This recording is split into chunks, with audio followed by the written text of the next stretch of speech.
Okay, I guess I've started recording. There's a glare on the screen, so yeah, I guess it's saying record. It's another beautiful morning. The sun, again, is just beaming down, not hot. There's a nice breeze out. Yeah, spring has sprung. It's really nice out this morning again.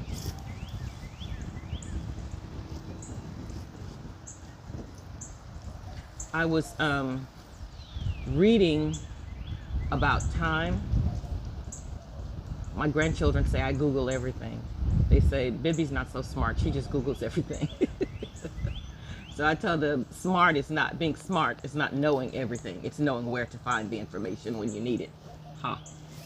But yeah, I was just the concept of time was just kind of filling my thoughts. You know, time is relative. Time is relative. So I thought, that's very interesting concept that time is relative. Some people say time is an illusion. Space and time are illusions. They don't really exist except in our minds as we create them moment by moment.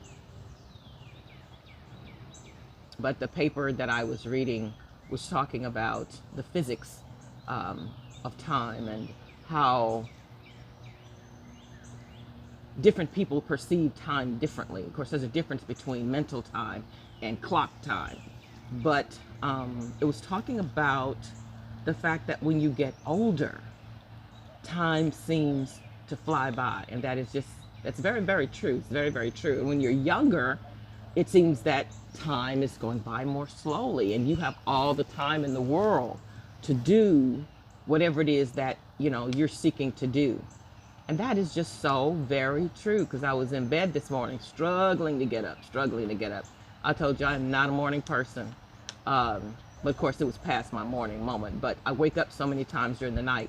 So by the time the sun rises, I'm really just kind of getting to sleep. But it wasn't so bad, but I was struggling to get up this morning. But, and I kept telling myself, come on, time is going by, time is going by. You got to get up, you got to get up. And I think that's what kind of got that thought to going in my mind about time. And someone put on Facebook not long ago, what would you say to your younger self? With all the knowledge that you've gained, being where you are in your life, at whatever point in your life you've arrived at, what would you say to your younger self? And I would say to my younger self, whatever it is you have in your mind to do, do it. Do it. Don't, like they used to say, don't put off tomorrow what you can do today. Do it now. Do it now, because really now is all we have. Tomorrow is a dream. Tomorrow is a hope. We hope that on this particular date, that little square in the calendar, that we'll be able to do A, B, and C. But today, right now, is really all that you have. So use it. Use it. Because when you get older, it will seem like time has just flown by. Where did it go? Where did it go? My great nephew, who is also my godson, Tashawn Lampley, posted on Facebook, what do you do for your 29th birthday? And I thought, oh my God, this young man is 29. He is knocking at 30's door. And I remember when he was born, I remember carrying him around everywhere my house and I went. Tashawn was with us. And now he's 29 years old. So for me, it seems like that time has flown by. But for him, it's 29, He's got all the time in the world. So yeah, that's what I would say to my younger self is whatever you have a mind to do, do it. Because a lot of things that you're probably concerned about or worrying about, they don't even matter. They do not matter. They do not matter. They do not matter. What matters is that you live this life to its fullest. And you try to respectfully enjoy. And I say respectful because you have to also respect life. Life is a powerful force. It's a powerful energy. And you do have to respect it. So live it respectfully to its fullest. Jesus said, I come that you might have life and have it more abundantly. So there's some validity to that. There's some value. There's some value to that statement, that we must live life and live it to its fullest and live it abundantly, because that's the way it was meant to be. We weren't meant to just come here and struggle and conflict. That's not the way it was meant to be. So if I would say that to my younger self, I would say that to Sean: respect life and live it to its fullest. Whatever you have in your heart and your mind to do, do it now. Don't put it off. Just do it. Just do it now. I would say that to all of my great nieces and nephews, to my grandchildren, you know.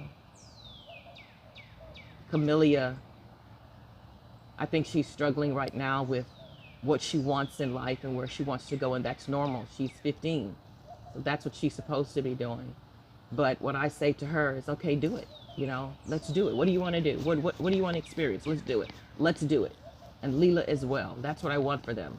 Do it. Come on, come on. Let's see what it's like. Let's experience it, you know. And I would say that to you, too.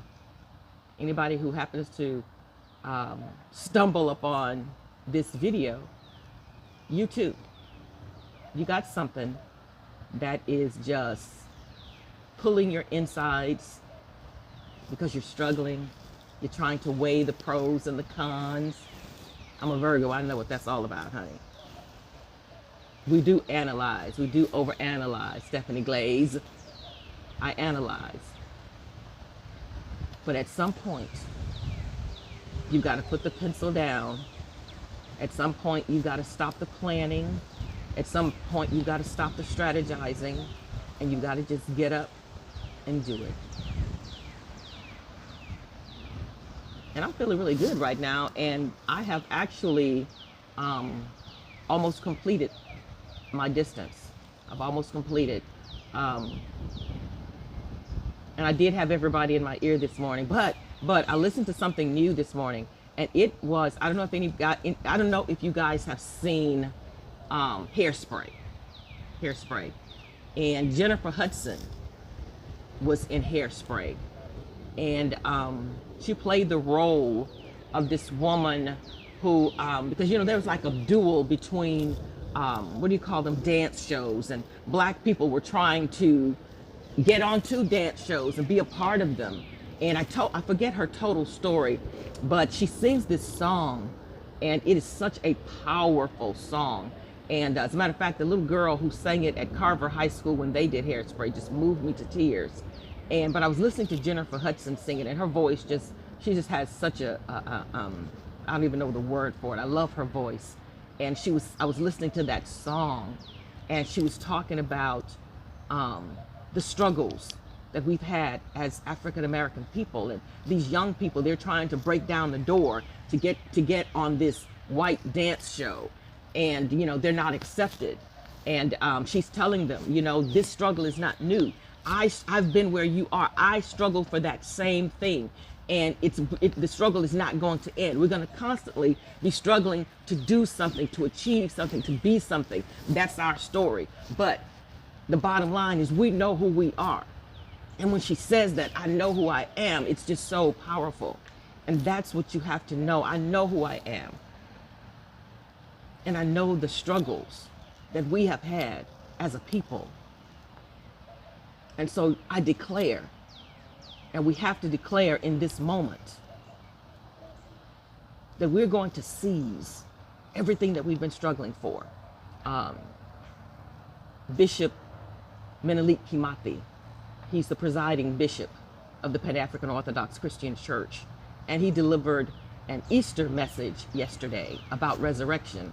And he said that, you know, God is resurrection. Resurrection is in everything. If we look around us, nature, everything resurrects. Everything in nature resurrects. He even went through a plethora of cultures, and he talked about how each culture has its own resurrection story. Everyone, every single one has its own resurrection story. And that's what life is about. It's about resurrecting. And he used that analogy of the seed. When you put a seed in the ground, you're not burying the seed, you're planting it. And though you put it in the dirt and you put the dirt over it, it's not dead and buried. Your anticipation, your expectation is that while it's under that soil, it's going to germinate and it's going to push through the soil and it's going to become the plant that it is intended to. And that's what resurrection is about. My thumb hit some button. But yeah, and that's what resurrection is. And so each day we wake up, we are resurrected. And that resurrection brings new possibilities. It brings new promises. So seize those, seize the moment. Carpe diem, seize the day. Because time is relative. Some people say time waits for no man. Time marches on. I could go on and on and on with different, whatever you call those words, about time. So seize it, because now is all we have. And this is what I woke up with. I woke up with this time. So it's time for me to get back on this wonderful actually, I'm done over there. I finished all of that, baby. I was walking today. I was pushing it. I'm done over there. Now it's time for me to go this way. I'm going to go and come back twice. And then I'm going to head into the house because I got stuff to do. And you do what you got to do, and you do you. And do it now, because now is all we got. Peace out, y'all.